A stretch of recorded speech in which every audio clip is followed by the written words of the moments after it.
No, so like the civil rights movement ended 53 years ago. And when it ended, that was them saying, hey, you know, maybe stop being racist now. And 53 years later, we're still really fucked up.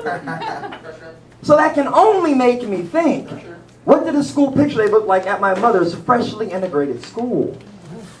I'm feeling it, unclench y'all, unclench. I imagine that it went a little something like this. Yeah, so the next kid.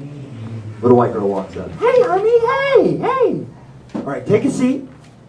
All right, now smile and bet those big, beautiful blue eyes. All right, so the next kid. Little black boy walks up. Hey, fella, hey. Take a seat. All right, now smile with those big old nigger lips.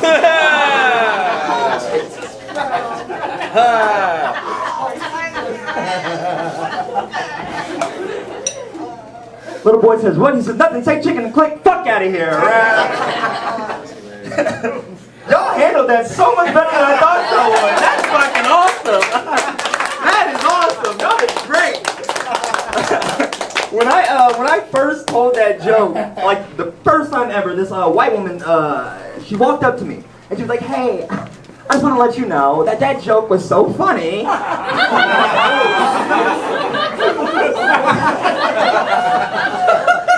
But I was afraid to laugh because I didn't want to seem racist. And I was like, I don't think you know how comedy works. Because if anything, the more you laugh, the less racist you seem. Like if I'm telling a joke about pedophiles and we're all laughing except for one guy in the back with a trench coat on and lollipops in his pocket, then I think it'd be safe to say we found the fondler, ladies and gentlemen. I don't know what to tell you. Yeah, talking about my parents. Let's talk about my dad. My dad whooped me growing up. But it's alright, I'm okay. Whenever you say that to people in Chicago, they treat you like, in the arms of the angel. But I'm alright. We talked about it. But whenever we would talk about it, I always asked the same question. I always said, well, Dad, when are you going to stop whooping me? And his response was, when you learn to stop getting whooped. My response exactly. I still don't know what that means. But I gave it a try. I did some shit when I was 8 years old that he explicitly told me not to do. And he gave me that catchphrase. He said, Carney, ready to get whooped. And I prepared for my fate. And I said,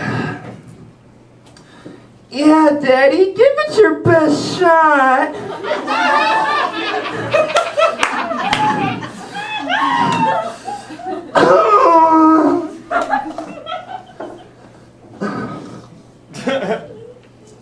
Since then, I've never been whooped.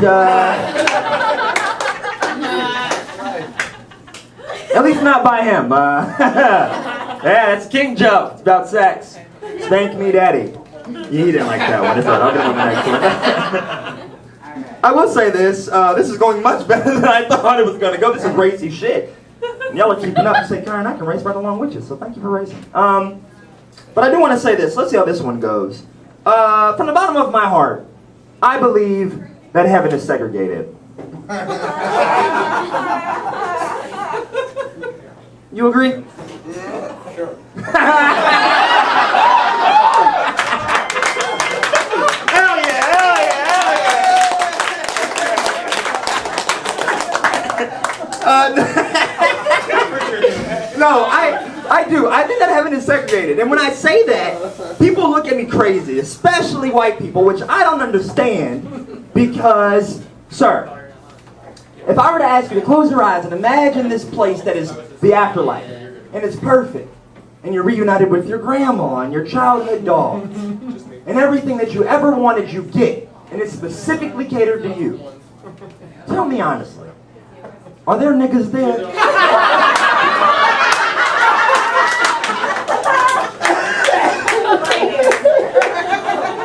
I don't care what he says, the answer is no! And the thing is we don't want to be in your heaven.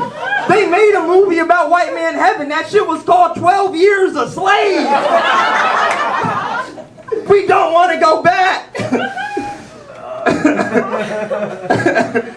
No, it's just such a finicky question. There's no correct way to answer. There's literally no correct. It's not your fault. There's no correct way. But because we want to appear woke.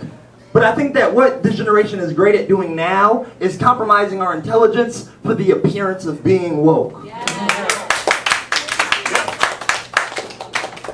Make me feel like a philosopher up here now. Okay.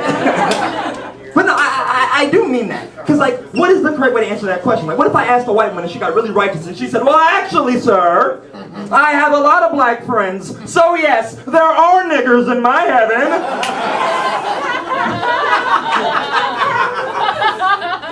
Like, do you hear the way that you're talking to me right now? I don't know, man. Shit is crazy. How much time do I have left? I don't want to... Minute and a half? Let's do this. There you are. Let's do this.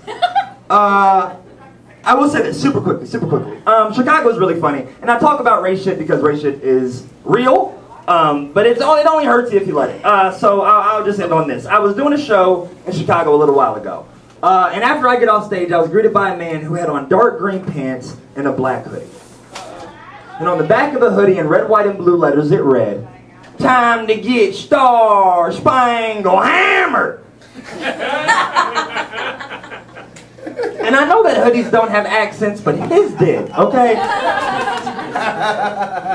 So I get off stage and he looks at me and he goes, "Hey, boy, can I talk to you?"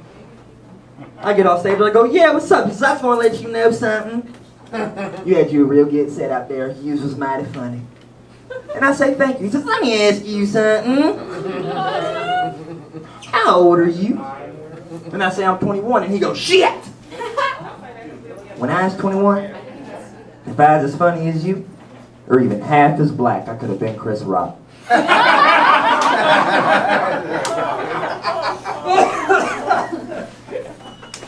the thing is that I wasn't really offended. I was more so happy birthday. I was more so just confused. Hell yeah. Happy birthday. All right, only got 30 seconds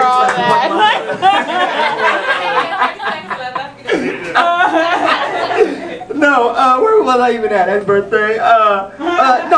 Yeah, man, Chris Rock. And so then I wasn't really upset. I was just confused.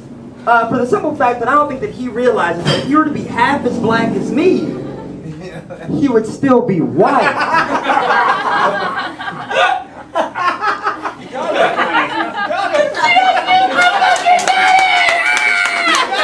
Hey, I'm leaving on that note. My name is Kieron Harrell. Y'all have been awesome. Thank y'all so much.